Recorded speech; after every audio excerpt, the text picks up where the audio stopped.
Hello guys, welcome to Encino classes. आज Encino classes में हम आपको शेयर फॉरफीचर के बारे में समझाएंगे। शेयर फॉरफीचर की जब एंट्री होती है तो उसमें जो अमाउंट्स आते हैं वो किस प्रकार से आते हैं।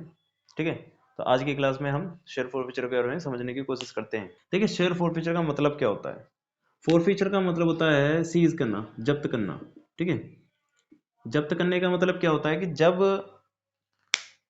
कंपनी पब्लिक को इश्यू करती है शेयर, तो कभी कभार क्या होता है कि पब्लिक उसके पैसे पूरे दे नहीं पाती, तो उस कारण कंपनी को क्या करना पड़ता है, उसके शेयर को जब्त करना पड़ता है, सीज करना पड़ता है।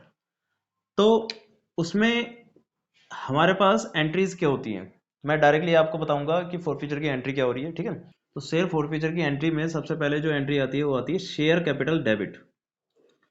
क्या करते हैं हम, शेयर कैपिटल को डेबिट करते हैं। और to share forfeiture, to unpaid value, unpaid calls. ठीक है ना, जो कॉल्स आप पेड नहीं कर पाते उनको कहते हैं हम अनपेड, या हम उसको लिख सकते हैं calls in arrear. Calls in arrear, कि ये वैल्यू हमने पे नहीं करी। तो जब भी कभी फोर फीचर होता है तो फोर फीचर के समय सबसे पहले शेयर कैपिटल डेबिट हो जाती है। यानी कि शेयर कैपिटल क्या होती है, बिजनेस की अपनी एसेट्स होती है। वो पहले तो जब दे देती है तो क्रेडिट कर देती है, और जब वापस ले लेगी तो डेबिट कर देगी। शेयर फोर फीचर, इस शेयर कैपिटल में कौन सा अमाउंट आता है, शेयर कैपिटल में आता है कॉल्ड अप वैल्यू। ध्यान रखना है आपको। अगर आपने ये ध्यान रखा तो गारंटेड है कि आपसे ये सारे क्वेश्चन हो जाएंगे। हम इससे रिलेटेड एमसीक्यू क्वेश्चन भी करवाएंगे, जिसमें आपको समझ में आएगा कि इनकी जो वैल्यू है आप जल्दी से जल्दी कैसे निकाल पाएंगे। एमसीक्यू में जो पेपर आपके दिसंबर में होने वाले हैं उसमें ये बहुत ही इंपॉर्टेंट चैप्टर है, और एमसीक्यू बेस्ड इस पे बहुत सारे बनेंगे। तो शेयर फोर फीचर में कौन सा अमाउंट आता है, शेयर फोर फीचर में अमाउंट आएगा आपका paid up value. Call scenario में क्या आएगा, unpaid value, unpaid value, unpaid value. तो आपको बस ध्यान क्या रखना है कि जब आप शेयर फॉरफीचर की एंट्री करते हैं तो उसमें एंट्री होगी share capital account debit to share forfeiture account to calls in arrear account. जिसमें शेयर कैपिटल अकाउंट में कौन सी वैल्यू आएगी, कॉल्ड अप, और इसमें पेड अप और इसमें अनपेड। अब कॉल्ड अप का मतलब क्या होता है, देखो कंपनी के पास एक शेयर होता है, शेयर की जो फेस वैल्यू होती है, फेस वैल्यू का मतलब जितने पर वो इश्यू करेगा, या इससे नीचे कभी वैल्यू नहीं हो सकती। एज्यूम करते हैं कि फेस वैल्यू है 10 रुपए की।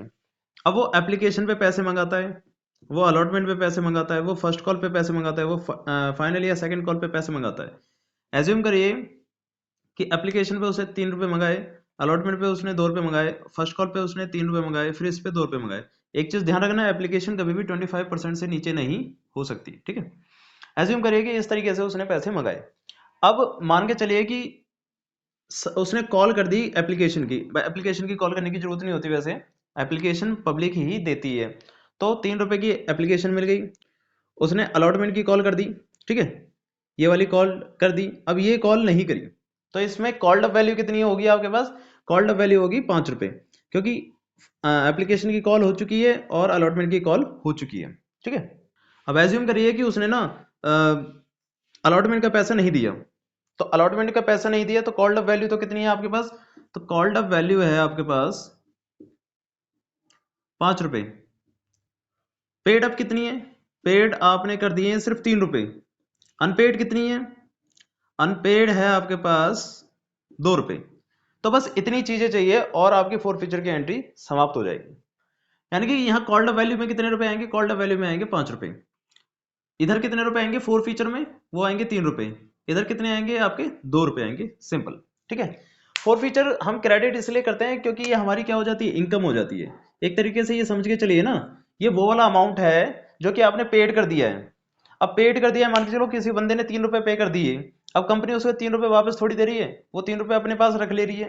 तो उस कारण ये फोर फीचर का अमाउंट हमारे लिए क्या हो जाती है, इनकम हो जाती है, और कंपनी इसे क्या करती है, क्रेडिट करती है। ठीक है, और इसका यूज किया जाता है आगे जब हम इन शेयर को री इशू करेंगे। तो री इशू करते समय अगर हमें कोई नुकसान होता है तो हम 3 रुपए तक का नुकसान बियर कर सकते हैं, और बाकी 7 रुपए में उसे सोल्ड कर सकते हैं। ठीक है, तो ये तो हो गई आपकी एंट्री। तो इसी तरीके से बस आपको ध्यान रखना है कि ये अमाउंट किस तरीके से आएंगे। ठीक है, हम एक दो क्वेश्चन करते हैं और आपको अच्छी तरीके से और समझ में आएगा कि भाई शेयर फॉरफीचर की एंट्रियां कैसे होती हैं।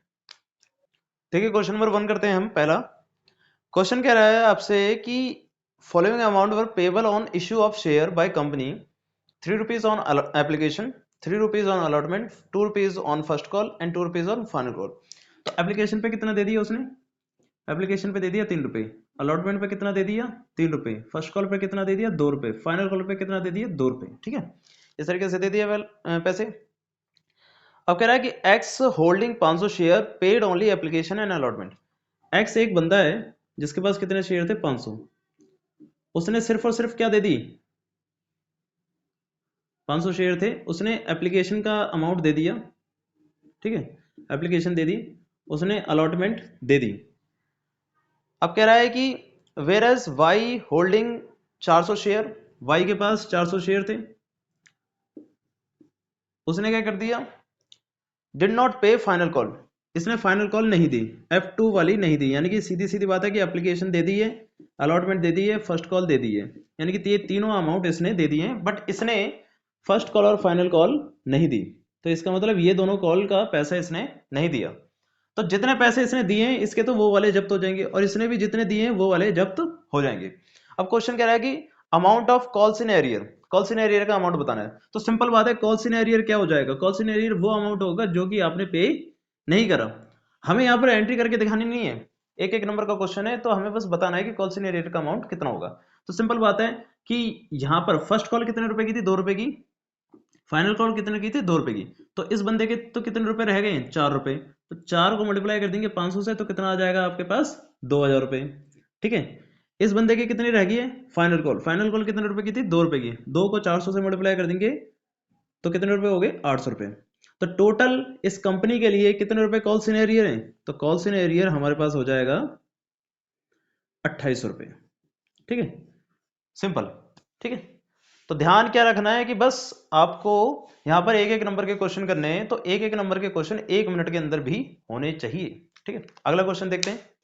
अगला क्वेश्चन देखते हैं, क्वेश्चन है the subscribe capital of the company is 80 lakh. तो सब्सक्राइब कैपिटल कितनी है कंपनी के पास 80 लाख, तो जितने सब्सक्राइब कैपिटल है वो हम यहाँ लिख देते हैं, सब्सक्राइब कैपिटल है हमारे पास 80 लैक्स। ठीक है, अब कह रहा है the nominal value of the share is 100 रुपए ईच, नॉमिनल वैल्यू यानी कि फेस वैल्यू है आपके पास 100 रुपए की। तो इसका मतलब क्या हो गया कि आपके पास नंबर ऑफ शेयर कितने हो जाएंगे, नंबर ऑफ शेयर हो जाएंगे आपके पास 80 लैक्स डिवाइड बाय 100, तो सीधी सीधी बात है कि 80,000 आपके पास क्या हो जाएंगे शेयर्स, यानी कि 80,000 शेयर आपके पास हैं। The final call made was paid on 77,500 shares only. तो जो फाइनल कॉल की गई है फाइनल कॉल, तो फाइनल कॉल सिर्फ और सिर्फ की गई है आपकी 77,500 शेयर्स के लिए। तो इसका मतलब क्या है कि यहाँ पर कितने शेयर्स बैलेंस रह गए, बैलेंस शेयर हो जाएंगे आपके पास 2500, क्योंकि हमारे पास 80,000 शेयर थे जिसमें से 70,500 शेयर के हमने फाइनल कॉल करी है, तो हमारे पास बैलेंस कितना रह गया 2500 शेयर रह गए। The balance in the calls in arrear amount rupees 62,500। तो बैलेंस कितना बचा हुआ है अमाउंट में, balance in amount, balance in amount है आपके पास 62,500 रुपए। तो 62,500 का बैलेंस बचा हुआ है, और वो बैलेंस कितने पे बचा हुआ है, वो बैलेंस बचा हुआ है 2500 शेयर्स पर, यानी कि 2500 शेयर की जो वैल्यू है वो है 62,500 रुपए। तो एक शेयर की वैल्यू कितनी हो जाएगी, और हम ये जानते हैं कि ये 2500 शेयर किस पे बचे हुए हैं, ये 2500 शेयर बचे हुए हैं फाइनल कॉल पर, ये 2500 शेयर बचे हुए हैं फाइनल कॉल पर, और ये 62,500 भी किस पे बचे हुए हैं फाइनल कॉल पर। तो सीधी सीधी बात कह सकते हैं कि 62,500 किसके अमाउंट है फाइनल कॉल का अमाउंट है, और 2500 किसका अमाउंट है फाइनल कॉल का अमाउंट है। ठीक है, अब क्वेश्चन खुद कह रहा है कि calculate the final call on share. तो फाइनल कॉल की वैल्यू बतानी है आपको, फाइनल कॉल की वैल्यू यही हो जाएगी, तो वैल्यू ऑफ फाइनल कॉल क्या कर सकते हैं कि 62,500 जो अमाउंट है वो कितने शेयर के लिए, वो 2500 शेयर के लिए। तो अगर एक की बात करें तो कितना आ जाएगा आपके पास 25 रुपए, तो यानी कि 25 रुपए आपके फाइनल कॉल के हैं।